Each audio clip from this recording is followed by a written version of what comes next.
Assalamualaikum warahmatullahi wabarakatuh. Baiklah, bertemu lagi dengan saya Novi Susanti dengan NIM 20002057. Saya dari Prodi Administrasi Pendidikan Fakultas Ilmu Pendidikan Universitas Negeri Padang.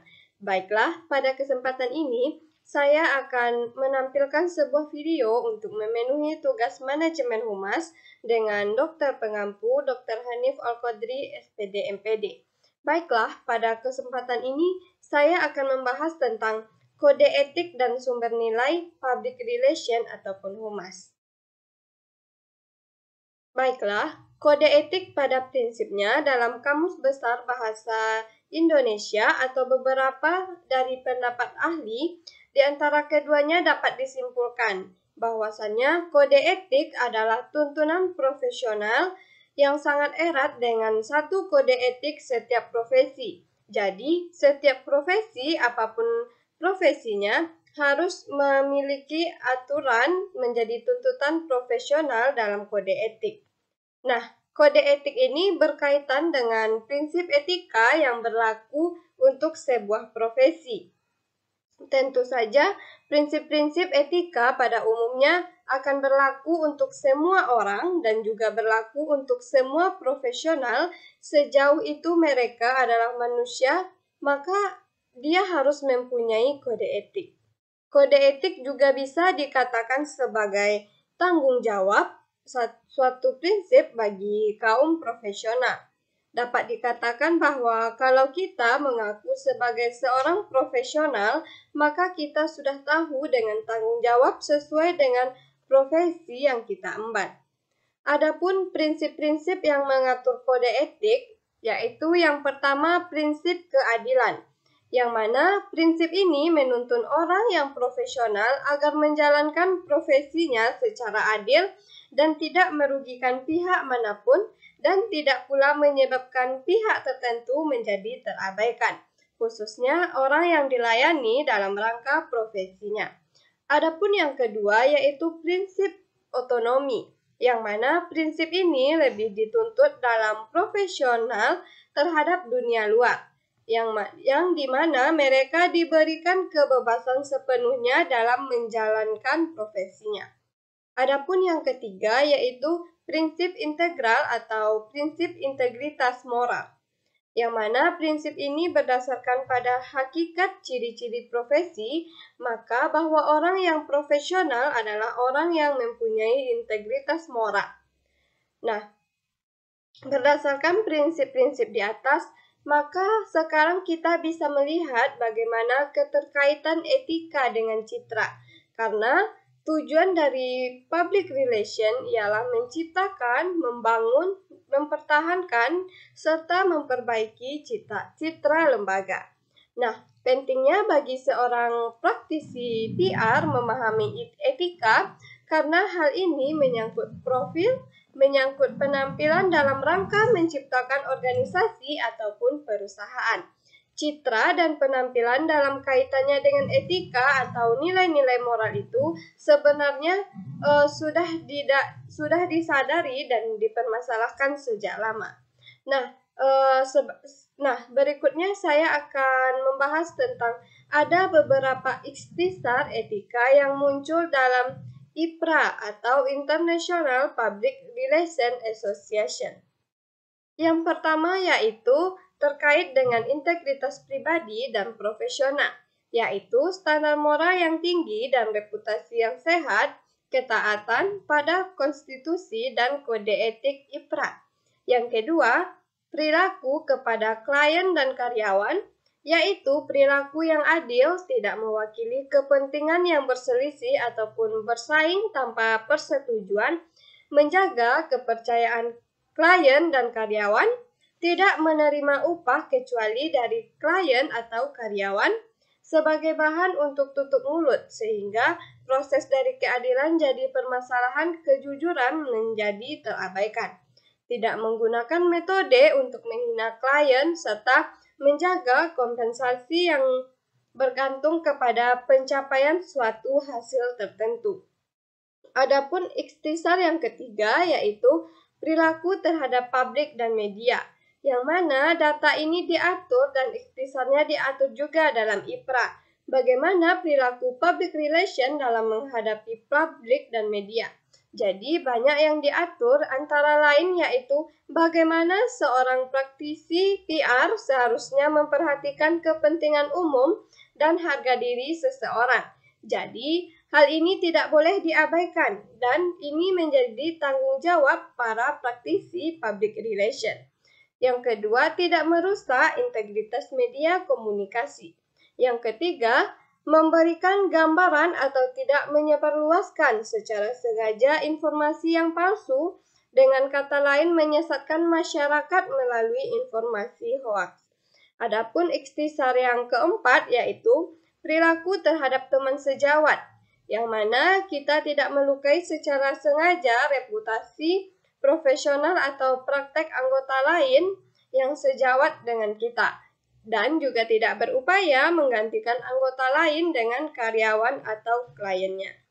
Nah, dari 4 ikhtisar dari IPRA tersebut, sekarang bagaimana etika dalam kegiatan public relation ini perlu kita tahu bahwa seorang praktisi PR dari sebuah perusahaan maupun lembaga maupun organisasi haruslah menguasai etika-etika umum, baik itu secara tertulis maupun tidak tertulis.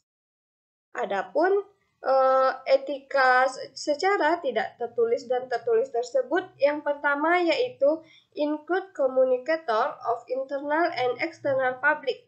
Jadi, praktisi PR adalah komunikator yang baik, media komunikasi yang baik antara lembaga dengan publiknya. Yang kedua, tidak terlepas dari faktor kejujuran.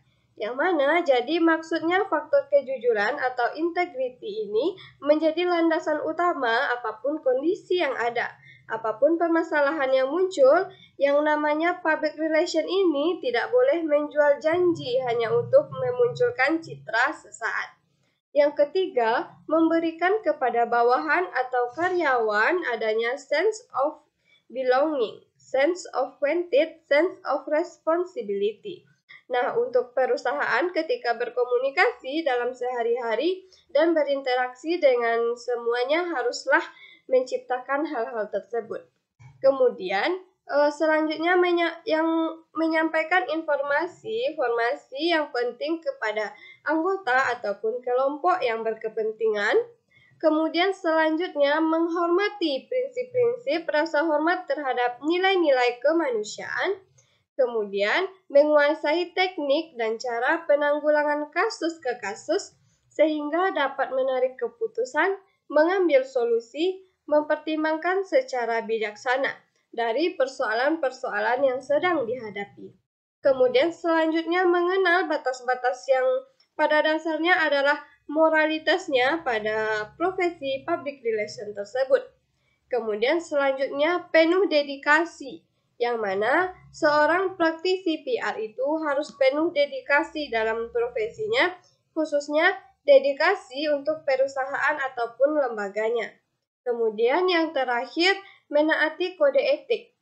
Jadi, kode etik ini haruslah dipahami, karena yang jelas di Indonesia sendiri yang mana jiwanya adalah Pancasila dan Undang-Undang Dasar 1945 yang merupakan landasan utama dari tata kehidupan sosial ataupun nasional dan juga diilhami oleh Piagam PBB sebagai landasan tatanan kehidupan nasional yang kemudian dilandasi juga dengan Deklarasi ASEAN tahun 1967, tepatnya tanggal 8 Agustus, dan sebagai pemersatu bangsa Asia Tenggara yang dipedomani pula oleh cita-cita, keinginan, dan tekad untuk mengamalkan tekad dan perilaku kehumasan secara profesional. Maka, para anggota Perhimpunan Hubungan Masyarakat atau Perhumas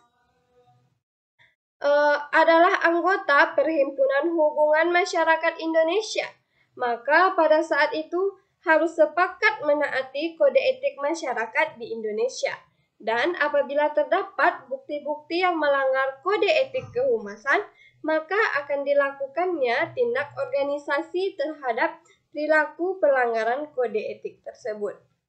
Adapun aturan di dalam Perhumas di Indonesia, pada kesempatan ini kita hanya membahas 4 pasal.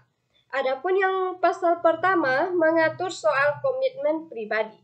Dalam kaitannya dengan komitmen pribadi, menurut aturan main kode etik Perhumas ini, anggota Perhumas tersebut harus yang pertama memiliki dan menerapkan standar moral dan reputasi setinggi mungkin dalam menerapkan profesi kehumasan atau kepiaran. Artinya bahwa orang-orang yang berada di kehumasan adalah orang yang memiliki moral yang luar biasa dan reputasinya sangat tinggi. Karena ketika bermasalah dengan moral, maka tidak akan layak menjadi seorang praktisi kehumasan. Yang kedua, semua anggota Perhumas berperan serta dalam upaya memasyarakatkan kepentingan bangsa atau independen. Yang ketiga, menumbuhkan dan mengembangkan hubungan antar Indonesia yang serasi demi terwujudnya persatuan dan kesatuan bangsa. Nah, itulah isi dari pasal 1 tersebut. Selanjutnya, kita akan membahas pasal kedua, yang mana mengatur tentang aturan perilaku terhadap klien ataupun atasan. Dalam pasal ini ada beberapa ayat yang mengatur tentang perilaku tersebut, yang mana yang pertama, anggota Perhumas Indonesia harus berlaku jujur dalam berhubungan dengan klien atau atasan. Jadi, yang disampaikan itu adalah sebuah kebenaran atau sebuah fakta yang dihimpun dalam komunikasi. Yang kedua, tidak mewakili dua atau beberapa kepentingan yang berbeda atau bersaing. Yang ketiga, bahwa anggota Perhumas harus menjamin kerahasiaan yang diberikan oleh klien atau atasannya. Yang keempat, tidak boleh mengeluarkan ucapan yang cenderung merendahkan klien atau pimpinan ataupun mantan klien ataupun pimpinan tersebut. Kemudian yang kelima, harus ada keyakinan bahwa anggota Perhumas Indonesia itu tidak akan menyerahkan kepada calon klien ataupun calon atasan bahwa pembayaran atau imbalan jasa mereka harus didasarkan pada hasil tertentu atau tidak akan menyetujui perjanjian apapun yang mengarah pada hal yang serupa, karena sudah adanya aturan pembayarannya. Karena tujuan utama dalam konteks ini bukanlah mencari keuntungan secara material. Nah, adapun pasal ketiga, yaitu mengatur tentang perilaku terhadap masyarakat ataupun media massa.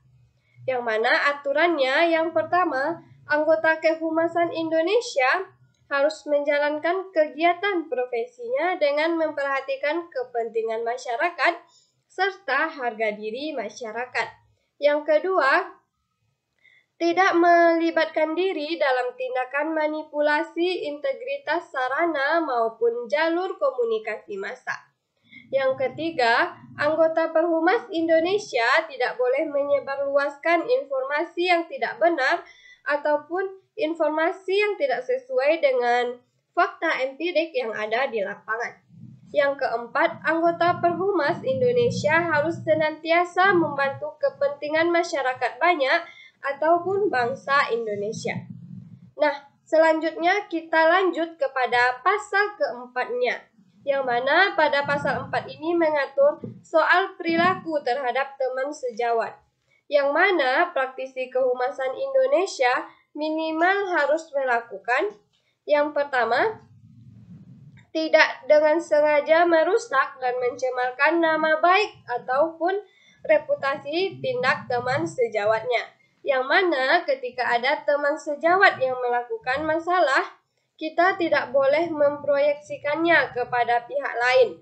Tetapi seharusnya jika kita ingin meluruskannya, haruslah disampaikan kepada Dewan Kehormatan Perhumas Indonesia.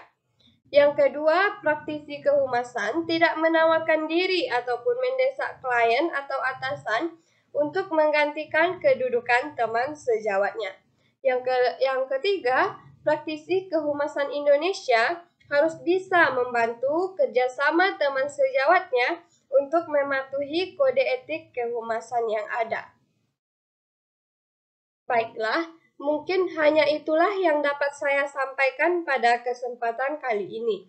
Jika terdapat kesalahan, saya mohon maaf. Saya sudahi dengan wabillahi taufiq wal hidayah. Assalamualaikum warahmatullahi wabarakatuh.